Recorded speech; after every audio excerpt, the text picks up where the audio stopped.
Listo. Bueno, ya saben lo más importante en metodología, que es, o en investigación, que es metodología y diseño. Nos hemos pasado ya por 17 clases que creo que todos ya manejan muy bien sobre el diseño metodológico, y ahora vamos a empezar con el módulo 3, que es quizás el más esperado por todos, que es estadística. Realmente no está diseñado para que se... No, chicos. No está diseñado para que se complique, muchachos. O sea, lo que vamos a hablar de estadística es simplemente para que ustedes tengan conocimientos básicos y generales de qué escoger a la hora de hacer un gráfico. O sea, bueno, esto no puede ir en barra, tiene que ir en caja. O sea, esto no puede ir con frecuencia relativa, debe ir con una frecuencia absoluta. ¿Me entiendes? O sea, es lo que quiero que vean. Que interpreten la forma en la que van a recoger esos datos ahora y sepan guiarlos, pues, porque muchas veces ustedes mismos van a hacer una tablita con la frecuencia de cada cosa, sepan bien cómo lo van a reportar. No le vamos a pedir que manejen el programa estadístico ni que sepan las fórmulas estadísticas. Lo que queremos es que simplemente relacionen, o sea, interpreten bien el gráfico, que es un gráfico de caja, qué quiere decir el bigote de arriba, el bigote de abajo, cada cuartil, qué es esta raya que tiene en medio esta gráfica. O sea, que ustedes vean el gráfico y puedan interpretar el resultado sin tener que leer el texto. Eso muchas veces nos aligera el trabajo. Listo. Vamos a comenzar entonces con la primera clase del módulo 3, que vendría siendo exploración de datos 2.0, y vamos a hablar acerca de qué hacer con los datos cuantitativos. Si recuerdan qué son datos cuantitativos, que en las primeras 2-3 clases del módulo 2 hablábamos de las variables, ¿verdad? Variables cuantitativas, variables cualitativas, ¿no? Las variables cuantitativas son los datos cuantitativos que vamos a evaluar el día de hoy. Y la forma en la que se interpretan los datos cuantitativos es a través de una rama de la epidemiología que se llama epidemiología descriptiva. La estadística descriptiva, perdón. La estadística descriptiva se puede definir como la rama de la estadística que se encarga de clasificar y resumir la información contenida en los datos a través de técnicas numéricas y gráficas. O sea, son las técnicas que nos permiten contar los números y diagramarlos. Las técnicas de asociación o correlación es estadística inferencial, que es lo que vamos a ver más adelante, ¿no? Las dos primeras clases es estadística descriptiva, que es lo que realmente hacemos la gran mayoría de los trabajos de investigación en medicina. O sea, nos quedamos con la parte descriptiva y avanzamos muchas veces correlación o análisis en pocos casos.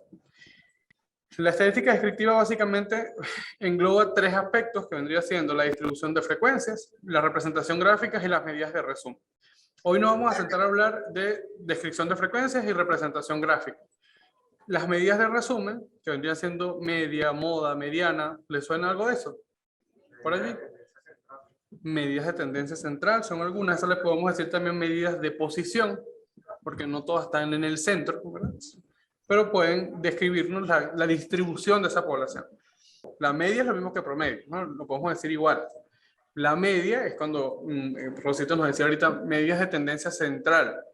La media, mediana y moda son medidas de posición, pero la media y la mediana son de tendencia central, ¿me entienden?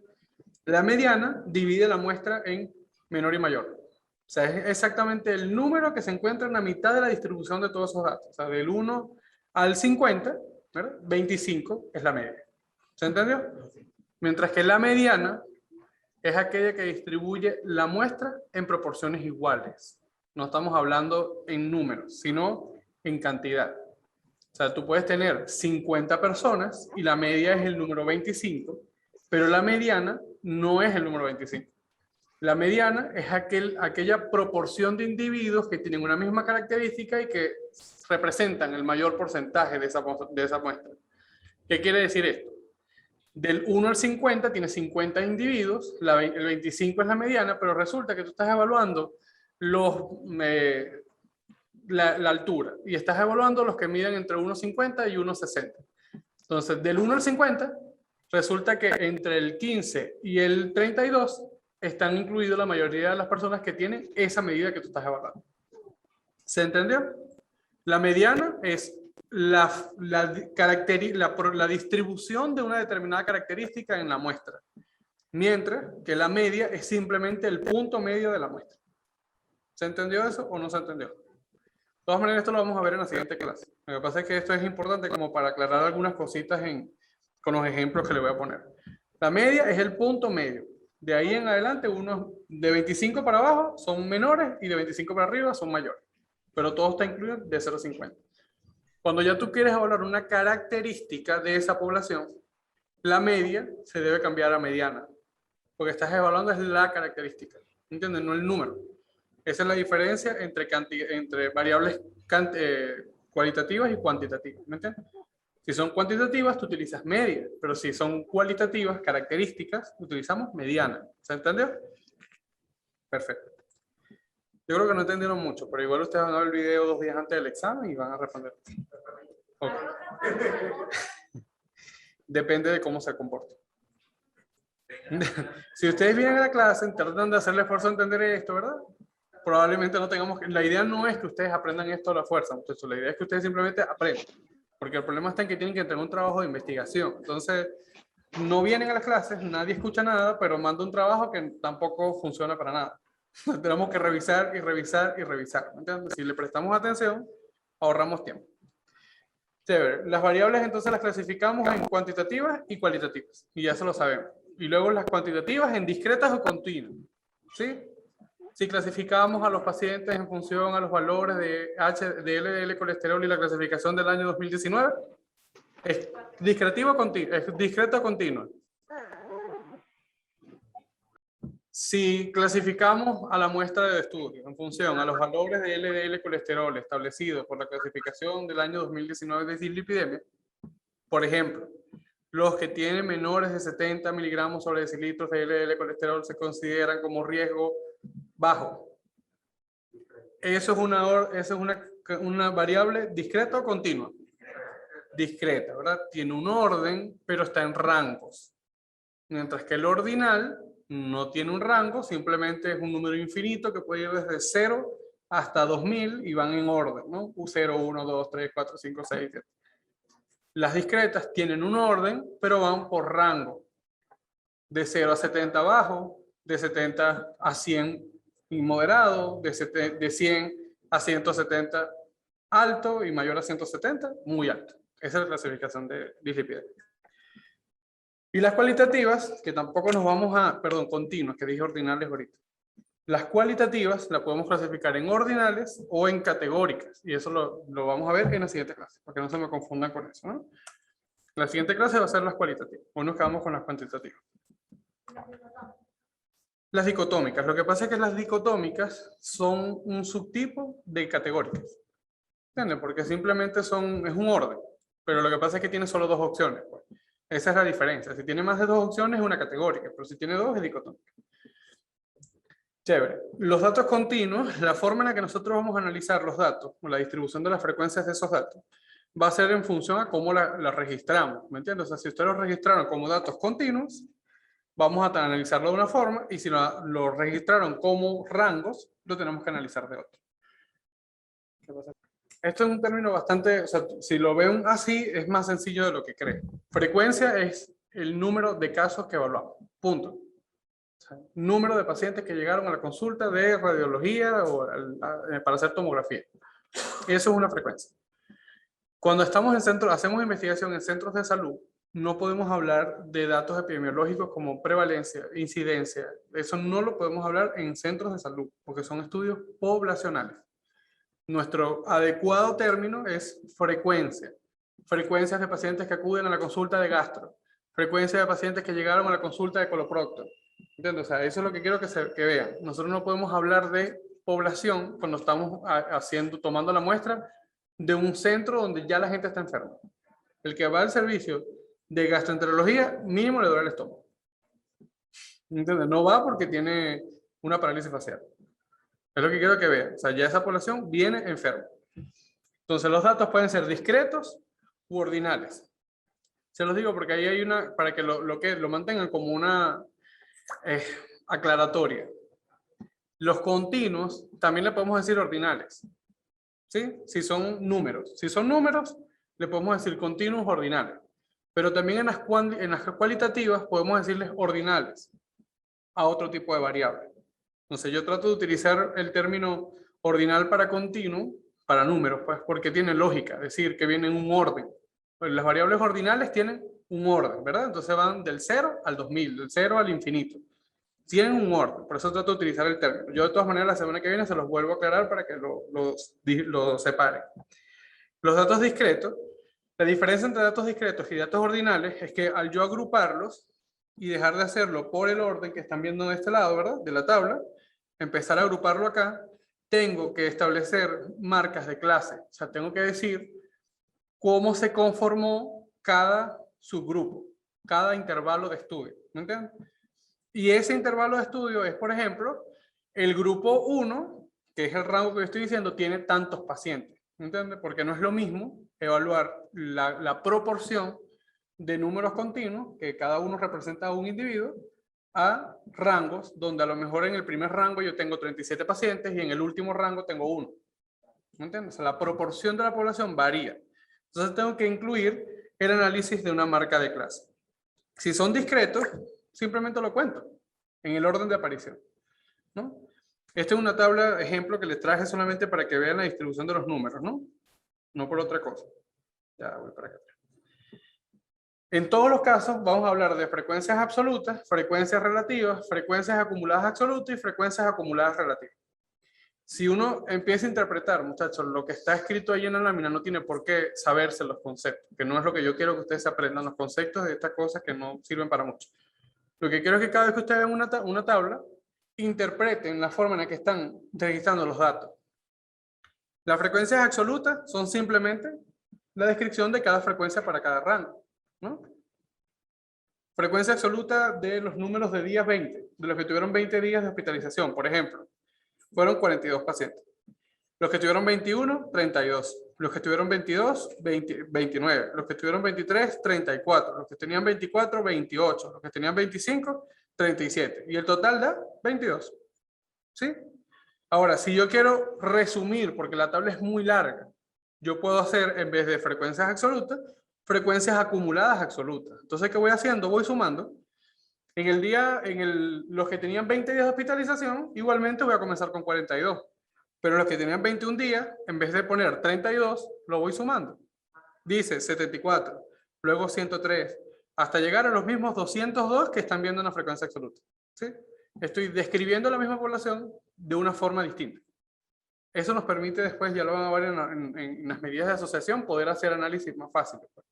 Que es lo que quiero que vean. Muchas veces yo les voy a decir, no lo hagas como frecuencia absoluta, sino como acumulada, porque con acumulada le calculamos mejor esta o esta medida. ¿Sí? Con la frecuencia relativa nos pasa lo mismo. Lo vamos a hacer en porcentaje, ¿no? Así es, no tienes por qué escribirme todas. Capaz muchas veces uno, ¿qué es lo que intento yo que ustedes hagan? Ellas van pareadas. O sea, siempre es bueno reportarla en frecuencias absolutas y al lado su frecuencia relativa, ¿no? Pero, ¿qué es el porcentaje? O sea, la frecuencia relativa ya te lo da en un valor menor a 1, pues, listo.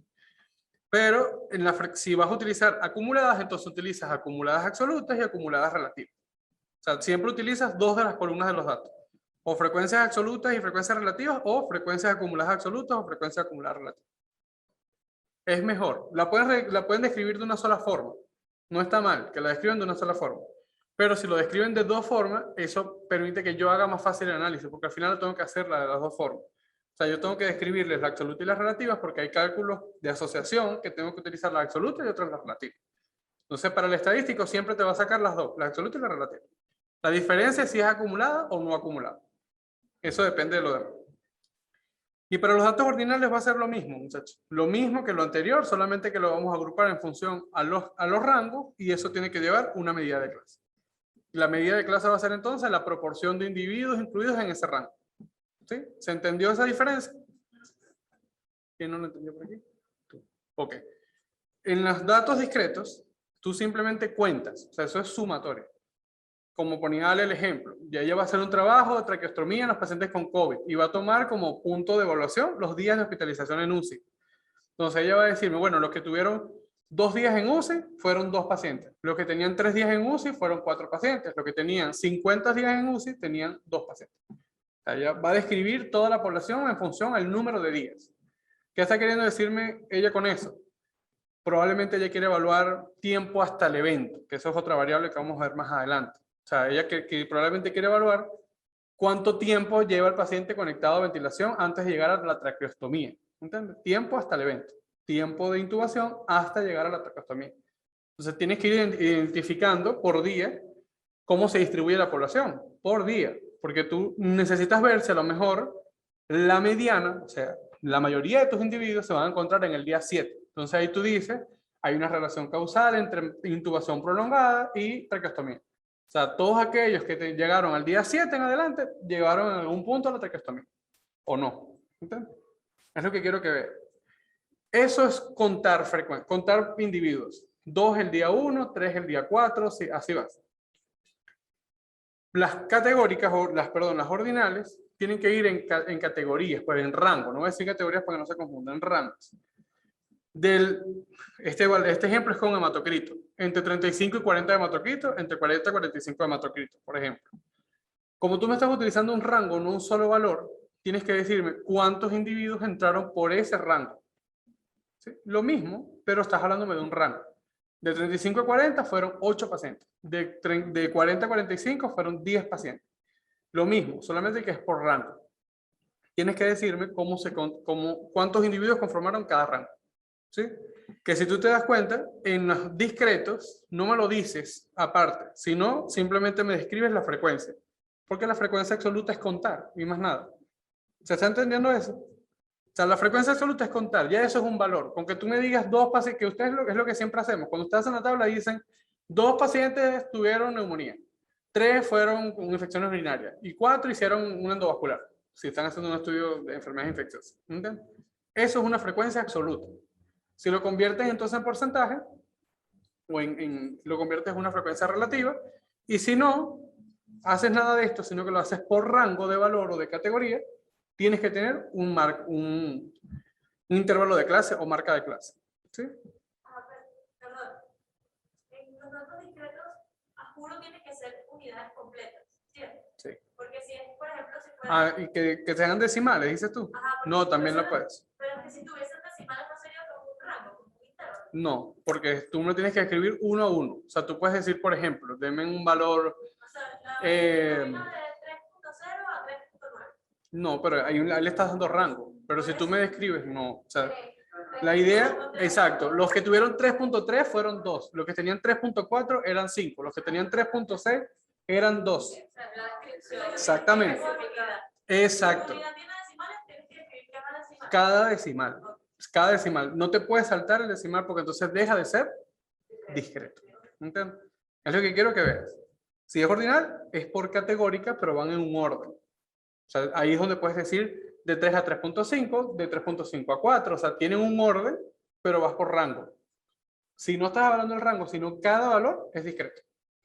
Puede ser, o sea, 00001. No importa el número de decimales, pero tienes que ir uno por uno. ¿Sí? Eso se utiliza para rango, para valores cortos, muchachos. O sea, no sé.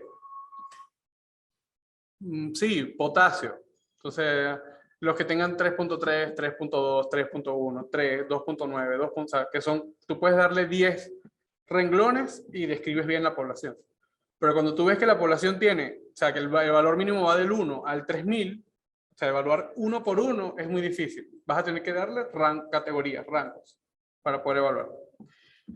Ahora, ya cuando digamos, yo voy a hacer una variable discreta, inmediatamente a su mente debe venir, esto se realiza a través de un histograma. ¿Sí? Si es una variable continua, esto se evalúa, o ordinal, para que lo vean de la misma forma, como un diagrama de caja y bigote. Si es cualitativa, lo vemos la semana que viene. No quiero que se me confundan con eso. Si son discretas o continuas, si es discreta, esto se hace a través de un histograma, y si es continuo, esto se hace a través de un diagrama de caja y bigote. ¿No se puede hacer, doctor, nunca una continua por un histograma? Eso tampoco es cierto. O sea, sí lo podemos hacer por otra alternativa, pero tiene que estar justificada. Ya los vamos a ver como un ejemplo. Muchas veces la forma en la que se distribuyen los datos dice, oye, esta es una variable discreta, pero el histograma se ve horrible, la gente no lo interpreta. O sea, ¿sabes? Tienes como 50, 100, 2000 y luego el siguiente rango es 1 y 2. ¿Sabes? Como vas a tener 50, 100, luego 3000 y luego vienes aquí abajo con 1. Entonces cuando ves el histograma dicen no se interpreta bien lo que está pasando. Y dices, bueno, voy a hacerlo mejor como un diagrama de cajas y te vas a dar cuenta que esos 3000 se te ubican en una caja grande y bonita y una media aquí en el centro y el bigotico te lo lleva entonces a los polos de 0 y 1, que son los casos lejanos que tiene. Ya lo vas a ver más adelante. Tenemos aquí nuestra tabla de datos con los mismos renglones que teníamos en el ejemplo del hematocrito, ¿no? Como tiene renglones, es una variable ordinal, ¿verdad? Perfecto, es una variable ordinal. Vean que los dos histogramas son de la misma data, pero vean la distribución. Pareciera que en este no se muestra tan bien, ¿verdad? La realidad. Porque uno puede decidir cómo cortar esto, ¿me entiendes? Como los rangos los distribuyes tú, esto tiene que ser bien pensado. O sea, ustedes no pueden decir, yo voy a poner la edad de 0 a 2, de 3 a 6, luego de 6 a 10, y luego de 10 a 40. ¿Entiendes? Porque va a haber un rango muy grande de 10 a 40 en el que probablemente esa proporción de individuos sea mayor. Entonces la distribución gráfica va a ser distinta. Tienen que siempre escoger un intervalo que tenga lógica. O sea, cada 20 años, cada 10 años, cada 15 años, lo que ustedes quieran, pero que tenga un sentido lógico. En la medida en que ustedes vean que los datos no se pueden agrupar tanto porque son muy dispersos, o sea, entre 0 y 10 años resulta que la mayoría de los pacientes están entre 0 y 3. Luego entre 3 y 10 hay poquito. Parte mejor la muestra. Ponlo entonces cada 5 años, de 0 a 5 y luego de 5 a 10. ¿Entiendes? Porque la gráfica no se va a ver bien. ¿Qué es lo que pasa aquí? Si ustedes ven esto, pareciera que entonces casi todos se localizan en la porción del medio, ¿verdad? Y resulta que cuando ustedes distribuyen mejor los intervalos de clase, se dan cuenta que no es tan cierto. O sea, que las del medio sí son la mayoría, pero es solamente un rango, que es el rango entre, no sé, 40 y 43, porque ya entre 35 y 40 había también un valor más alto, que no se ve aquí. ¿Entienden? Es lo que quiero que ustedes vean. Cuando las proporciones son más pequeñas, quizás describirlas en más rangos te da una mejor impresión gráfica. El diagrama de caja, quizás nosotros lo vemos ahorita en muchísimos trabajos de investigación. O sea, ahorita ustedes ven cualquier artículo y casi todo está diagramado por caja, pero nosotros no queremos dejar la torta y la barra. O sea, nosotros queremos siempre seguir con la barra y con la torta. Y ese tipo de diagrama funciona, pero mejor para las cualitativas, no para las cuantitativas. Para las cuantitativas no me da toda la información. Lo que pasa es que nosotros no estamos acostumbrados a interpretar el gráfico, sino a simplemente decir, como ven en la barra, el pico más alto es entre esto y esto, ¿verdad? Y el pico más bajo es este. Por ende, van a morir todos los pacientes. O sea, esa es la conclusión que nosotros le damos siempre a las cosas. Y no es tan así. O sea, hay que saber entender bien qué es esa gráfica, cómo se construye para uno poder saber cómo se interpreta. El diagrama de caja es una forma de describir la población de una forma más certera y además poder hablar de medidas de tendencia, o sea, tanto de central como de posición. Porque el mismo gráfico te permite hacer todo eso. Vean la caja que está en el centro, ¿no? Y si se dan cuenta que tienen una línea en el medio, ¿la ven? La caja azul tiene una línea que la atraviesa. ¿Qué se les ocurre que es esa línea? Sí, bueno. Mediana, ¿verdad? Es una mediana. Perfecto. Entonces, con la misma gráfica, tú puedes decir, este es el mayor número de pacientes, pero aquí tengo la mediana. O sea, la proporción no se encuentra literalmente en el centro de la caja. Se encuentra más hacia el lado derecho de ustedes, ¿no? La primera línea de la caja va a representar el cuartil 1, ¿verdad? El cuartil 1 es el sitio donde se empieza a agrupar el 25% de la población. Y la última línea de la caja, que es el cuartil 3, es donde se empieza a agrupar el 75, o termina de agruparse el 75% de la población. Eso quiere decir que la caja me describe al 50% de la población total. ¿Sí? Entre el 25 y el 75, 50%. ¿Sí? El otro 25 queda fuera de la caja y el otro 25 queda del otro lado de la caja, que vendría siendo entonces los bigotes que están viendo. El bigote hacia el lado izquierdo de ustedes es los primeros 25 casos, 25% de los casos, y del cuartil 3 hacia el lado derecho de ustedes es el siguiente 25% de los casos. Entonces ustedes pueden ver con la gráfica que el 50% no ocupa casi todo ese porcentaje que ustedes ven, ocupa realmente una tendencia mucho más central. Y un 25%, vean cómo lo dispersa. ¿Se dan cuenta que es más largo el lado izquierdo que el lado derecho de ustedes? Toda esa información lo pueden ir sacando de un solo gráfico. ¿Dónde se encuentra la población? ¿Cuáles son las características de esa población? ¿Qué representa esa población? Entonces, que el histograma no nos los permite. Y aparte me dice, ok, aquí está el 50%, pero resulta que dentro de ese 50, mira, el 30 se ubica más hacia la porción final, no hacia la porción inicial. ¿Se están dando cuenta que todo eso lo pueden sacar desde allí? Y después de esto, hay un datico allá, un puntico que dice, ok, aquí se encuentra casi el 100%, pero resulta que hay un dato que es allá muy lejos. Entonces, que se vendría siendo un dato atípico. O sea, fuera de la distribución común, siempre hay un paciente que puede estar fuera de ese comportamiento. Y te lo permite identificar. Ese paciente está fuera del comportamiento. Ahí tú puedes identificarlo. Entonces tú dices, ¿qué pasó con ese paciente? Vas a tu tabla, evalúa y dices, ¿será que esto es un factor de confusión? ¿Se analizó mal? ¿Qué pasó con este paciente? ¿No se tomó el tratamiento? ¿Sí se lo tomó? ¿Se puso otra dosis? O sea, permite identificar más la conclusión del trabajo. Esos pivotes entonces terminan siendo como la desviación estándar de... No. No. No. Sí. Desviación estándar y... fuera de las tendencias.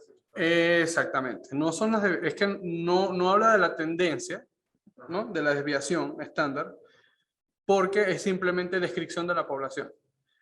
Si tú le calcularas la desviación estándar, te está queriendo decir hasta dónde se equilibra esa población. ¿Entiendes? Ahí tú piensas que la mayoría de la población va de media hacia atrás, pero resulta que la desviación estándar te va a decir no, porque tienes un valor perdido aquí fuerísima. ¿Me entiendes? Ese valor perdido fuera, si tú no lo eliminas o no lo explicas, te jala la desviación estándar hacia allá. ¿Me entiendes? Ya se dan cuenta que tienen aquí 0 y allá 100, pero resulta que ninguno llega al 0, pero sí hay uno que llega al 100. Como es un valor tan distante a la media, te jala la desviación estándar hacia allá. ¿Entiendes? ¿Entienden eso o no lo entienden? Si lo ven así, es como que la cantidad de números se arrastra más hacia el final porque ese número es mayor que el 0. Algo así. No sé si yo lo estoy logrando explicar de la mejor forma para ustedes, pero es la forma en la que vean que los números impactan mucho en el cálculo. Exactamente. Más o menos. Chévere. Con el histograma y la caja, dense cuenta que podemos tener los mismos resultados. O sea, ustedes pueden tratar de hacer el mismo análisis. Pero lo que realmente varía es la forma en la que nos permite interpretar la totalidad de la gráfica. Listo. Traté de hacerlo lo más sencillo, muchachos. O sea, que se lleven las nociones de verdad necesarias. O sea, vean ya una caja y digan, ok, esto me dice el 25%. De aquí para adelante está, la cajita me representa el 50%. Por delante, 25, por detrás, 25. ¿Dónde está esta línea del medio? Ah, que esta es la media, o la mediana, dependiendo de ustedes. Eso te lo va a decir allí. Te tiene que decir esto es medio mediana porque depende del tipo de variable que estás interpretando. Y listo. Y ya cuando ustedes vean 2, 3 puntos por fuera, dice qué pasa con esos 3 casos. Y se van a dar cuenta que está escrito en la conclusión, o en la discusión. Ustedes dicen, la mayoría de los pacientes sí respondieron al tratamiento que se le administró. Sin embargo, se describieron 3 casos en los que aparecieron o se descontinuó el tratamiento por la aparición de efectos adversos. Uno porque hizo náusea, otro porque se le echó un pie y el tercero porque le dolió la cabeza. Punto. Entonces, ahí le notas el sentido de esos 3 puntos o datos atípicos, ¿no? Traten de hacer el ejercicio cuando tengan que leer sus cosas para su práctica y se van a dar cuenta que cambia la forma de interpretarlo. O sea, ya no va a ser lo mismo leerse todo el trabajo, porque es lo que yo quiero que ustedes vean. Uno muchas veces no se lee todo el trabajo. Uno ve la gráfica, interpreta la gráfica y va a las conclusiones. Ahorras tiempo, ¿me entiendes? No tienes que leerte todo lo que quiera escribir el autor, que muchas veces fastidia. ¿Sí? Chévere. Nos vemos entonces la próxima semana.